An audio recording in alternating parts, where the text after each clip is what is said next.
So can we stop telling people that they're living above their means when they start complaining about the cost of things? Because when I got this apartment right here, clearly you can see it's a starter apartment. It's not anything luxury. Clearly not anything luxury. Not luxury at all. Look at the blinds. It's not luxury. Look at the closet. It's not luxury. You know what I paid? What does that say? Oh, $945 a month for a one bedroom. Y'all can see 2019. Lease was ending in 2020. 2020. You want to know what that apartment goes for now? I don't know what it goes for now. Oh, almost $2,000.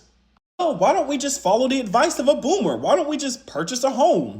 Even the small rinky dink homes like this are going for $323,000. The gag is, as early as 2014, this home sold for $48,000. $48,000. And if you look in 2012, it sold for $39,000. They have the audacity to be charging $323,000.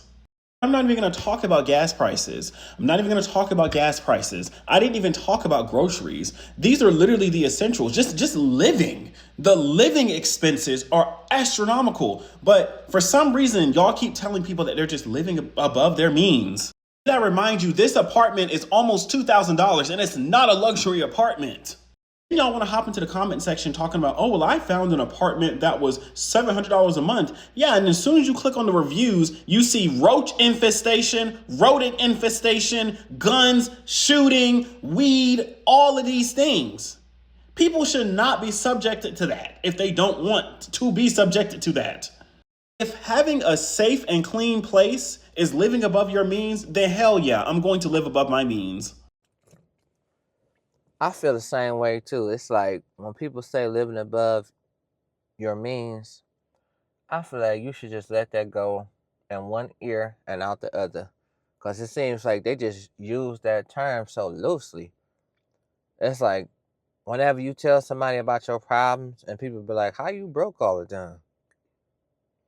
And you got debt from 2019 and the interest rate done went up and you still getting paid the same amount of money, people look at you like it's hard for you to be broke. Like, what you spend your money on? Debt. You don't want to file bankruptcy because it's like once you file bankruptcy, you can't get nothing for real no more for a minute. They'll start offering you new credit cards, but say if you want a house, like how he was saying, a house is already 300 and something thousand. But a little over 10 years ago, that same house was like what, 48,000? It's too small to be paying that much for that house. You might as well just build you a house. It'll probably be cheaper. Like the economy is collapsing. And a lot of people will say that. Like, you're just living above your means. So I guess when times get hard, you're supposed to just move. So that's what they really want to say. That's what they really want to tell you. It ain't nothing you can do. You have to change with the times. If you don't change with the times, you're living above your means. Now make that make sense. Like you was getting a job to get ahead. They're not giving you raises like that. And let me know if your job gave you a raise recently. And let me know if you can tell the difference. Because half the time when you get raises, you can't tell the difference. So on this topic, I feel strongly about this. Because people will try to criticize you for living paycheck to paycheck. It's a lot of Americans living paycheck to paycheck. And it's not their fault. That's probably why you see a lot of content creators now. It's people trying to figure out ways to make some more money or hustle, do whatever. And I know everybody can't be content creators because a lot of people don't have the patience for it. And just imagine, in the scary world that we live in, everybody want to pull out their phone. That's why times have changed so much to the point that Nothing is genuine no more. Something has been off. Something gotta be off with people. If you feel like you gotta pull out your phone for stuff that don't need to be recorded. Like people pull out their phone for somebody else's business. That ain't got nothing to do with you. It could be a car accident. It could be a fight. So you can get some views for your 0.5 seconds of fame. And it don't make no sense. It's to the point like if you're gonna do something, make it count. People don't value that no more. That's why they spend a lot of time at these jobs and they're not realizing how much time they're spending at these jobs. And as time goes on, they start to realize that they can't afford nothing no more. And that's a sad thing. As Americans, what we supposed to do? It's like they don't even want to listen and hear our voice no more. Don't nothing matter. And that's why a lot of people are losing interest. But that's how I really feel when I hear somebody say you living above your means.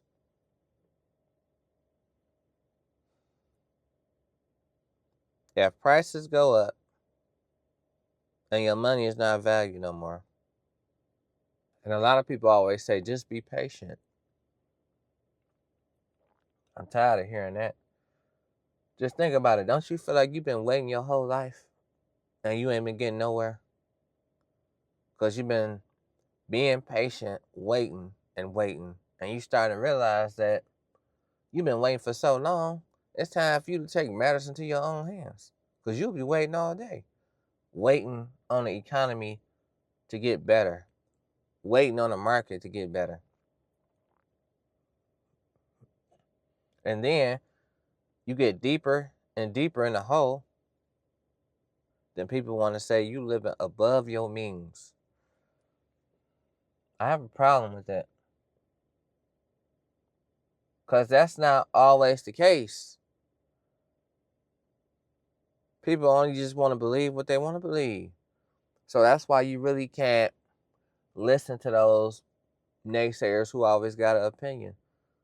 So I just tune them out. I can't listen to somebody saying I'm living above my means because they don't know my finances. They're not living my life.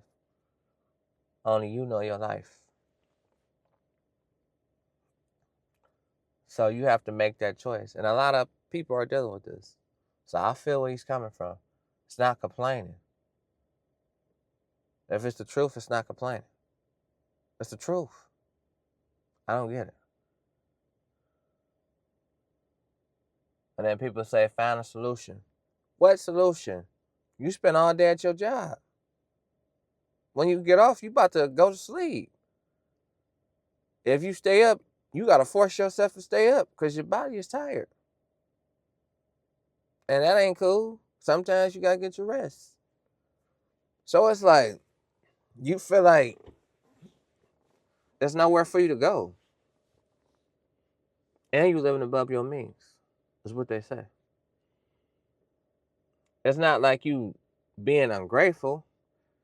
It's like you feel like you're not being valued no more. So that's what that really means. You feel like you're not being valued. And a lot of people feel like that. If I do an amazing job, is it really going to matter? Am I going to get a raise, or y'all just going to use me to make me do more jobs for the same pay? And just ask yourself that. Long as you've been working at your job, how much more stuff they added to your job? There's always something new that they add to your job. Just think about that. And I know a lot of people experience this. You had one task when you first got in there. Now you got about 10 tasks. But your pay slowly going up. But you got to do this extra now, do this extra now, do this extra now. Where's my extra pay at? That's when they get quiet then. But that's my take on this situation about people living above their means. And that's what I wanted to express. So let me know how y'all feel about that. And I'm going to see y'all on the next one.